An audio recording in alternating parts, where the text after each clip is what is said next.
just about 7 centimeters. Check out how small this Viltrox AF 20mm f2.8 Z-mount lens is. It retails for just on $158 US. And there's one thing that other reviews aren't really touching upon. Find out what it is next.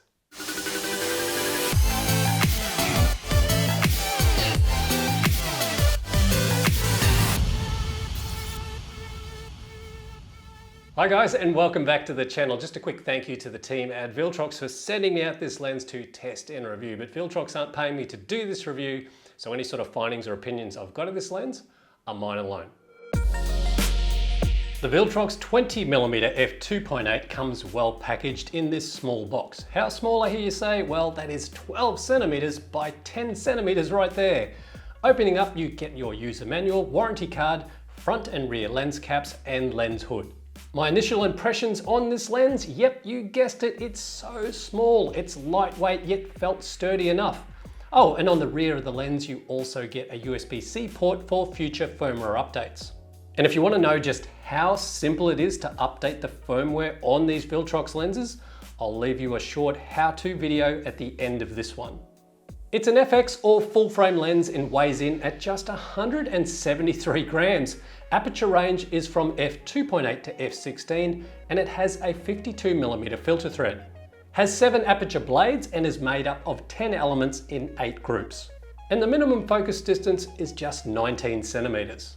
Can confirm eye detect worked very well on this lens in conjunction with my Z7, and focusing is both silent, accurate, and fast between subjects.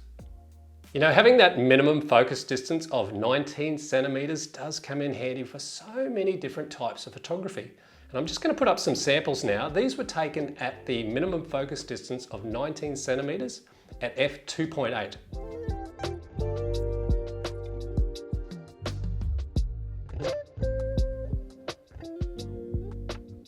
One thing I wanted to touch on is that the manual focus ring on this lens is actually one of the smoothest I've ever encountered on any lens. It's so light in weight, yet wide enough in focal length, fast enough in aperture for real estate videography using a gimbal. I think it's pretty much spot on for that, especially if you don't want to break the bank. Here's some sharpness test shots I did with the Viltrox 20mm f2.8 lens on my Nikon Z7. Now, the first one you're seeing is at f2.8. And I thought I'd just chuck the color chart in there as well on the side. And what I've done is I've lined that color chart up dead in line with the focus spot on Yoda there, which is his eye. So if we push into the middle, you can see that sharpness around the eye there is pretty darn good. You know, for a cheap lens, that's a pretty good result. Let's go and have a look into that corner there. So as with most wide angle lenses, we got that little tiny bit of distortion happening into the corners, but this actually is a pretty good result. I was actually expecting much more vignetting than this. That's not too bad. We are a little bit soft in the corners there. You can just see on that brown square there. Let's go on to f3.2 and see what type of results we get there. Okay, so this is at f3.2. Let's push into the center. Again, I think those results are pretty good. That's nice and sharp on Yoda's right-hand side eye there. Now let's go up into the corners and see if that sharpness has improved as well. It is a little bit better, but I couldn't really tell the difference between f2.8 and f3.2. On the other corner, you can see that grass is also a little bit soft, but that's again due to the aperture size.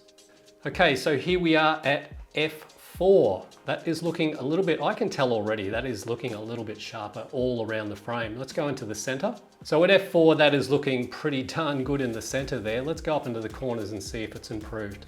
Yep, I think that actually has got a little bit sharper compared to those other two apertures that I was talking about. Let's go over to where that grass is. And again, I think that grass is looking much better as well. Let's go into f5.6. I think f5.6 is the sweet spot on this lens. We're looking at the frame and it looks really nice right across that whole entire picture. Let's push into the center. Yep, nice and good in the center there. Let's go up into those corners. And yes, those corners are looking even much better now. So yeah, I think that 5.6 aperture is that sweet spot on this 20mm lens. Okay, so now we're getting into those type of apertures we use for landscape. This is at f8. And looking at the whole entire image, That's looking pretty darn good actually. Let's go into the center. Yep, that is quite nice there, looking on Yoda's face. Eye is tack sharp. Yeah, those corners are looking much better now. Look at that. So much of a difference.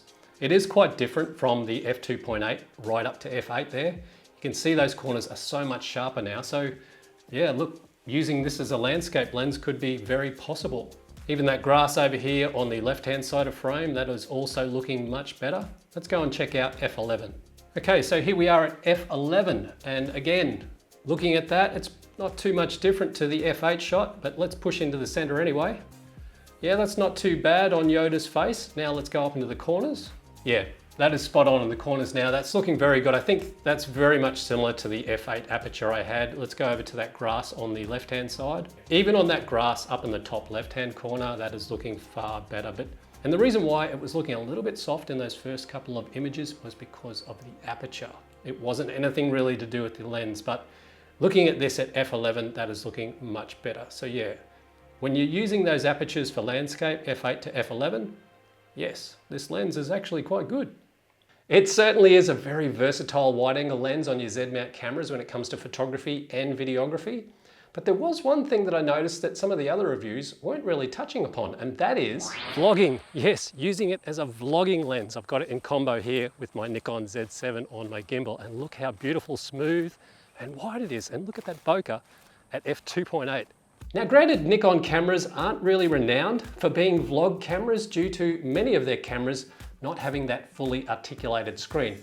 However, we're now seeing that slowly changing with the likes of the relatively new Nikon ZF full frame camera. And rumor has it that the new Z6 III will also have a fully articulated screen. So just out of interest, how would I actually be using this lens when it comes to my photography or videography? Well, I'd be using it primarily for when I'm traveling or hiking and I needed to keep the weight down in my camera bag. This lens would certainly come in handy for a lot of different forms of photography. Astrophotography did enter my mind, and interiors of things like large churches or chapels, or nighttime shooting where I want a relatively fast, inexpensive wide-angle prime. If your budget is tight, then this Viltrox AF 20mm f2.8 lens is worth having a look at. Link for more info on this lens is in the video description box below. And as I mentioned, vlogging, I think at that focal length with that f2.8 aperture, so you can get that nice bit of bokeh happening in the background, I think it's spot on perfect for that. Anyway guys, I hope you enjoyed this review of the Viltrox AF 20mm f2.8 Z-mount lens. Never stop creating, and I'll see you next time.